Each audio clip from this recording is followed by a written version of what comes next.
कल्याण डोंबिवली महापालिका निवडणुकीसाठी मतदान सुरू असतानाच गंभीर प्रकार समोर आले आहेत. मतदानानंतर मतदारांच्या बोटाला लावली जाणारी शाई पुसली जात असल्याचे प्रकार उघडकीस आल्याने बोगस मतदारांचा धोका व्यक्त केला जात आहे. कल्याण डोंबिवलीतील पॅनल क्रमांक 9 मध्ये बोटाची शाई पुसली जात असल्याचे आढळून आले. यावर मनसेच्या उमेदवार उर्मिला तांबे यांनी तीव्र संताप व्यक्त करत मतदान केंद्रावरील अधिकाऱ्यांना जाब विचारला. यासोबतच काँग्रेसच्या उमेदवार माधवी चौधरी यांनी या प्रकरणी तक्रार केली आहे.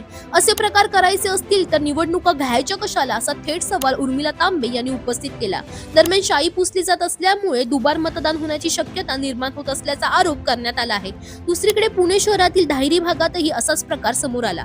मतदान केल्यानंतर एका व्यक्तीने लिक्विडच्या सहाय्याने बोटावरील शाई पुसण्याचा प्रयत्न केला. या व्यक्तीला राष्ट्रवादी शरदचंद्र पवार पक्षाच्या कार्यकर्त्यांनी पकडून लिक्विड जप्त केल्याची माहिती देण्यात आली. या प्रकरणी पोलीस आणि निवडणूक आयोगाकडे तक्रार केली असल्याचं सांगण्यात आलं आहे. निवडणूक प्रक्रियेतील या गंभीर आरोपांमुळे मतदानाच्या पारदर्शकतेवर प्रश्नचिन्ह निर्माण झालं आहे. दरम्यान तुम्हालाही अशाच पॉलिटिक्स रिलेटेड अपडेट्स हव्या असतील तर इंडिया लीडरला फॉलो करायला विसरू नका.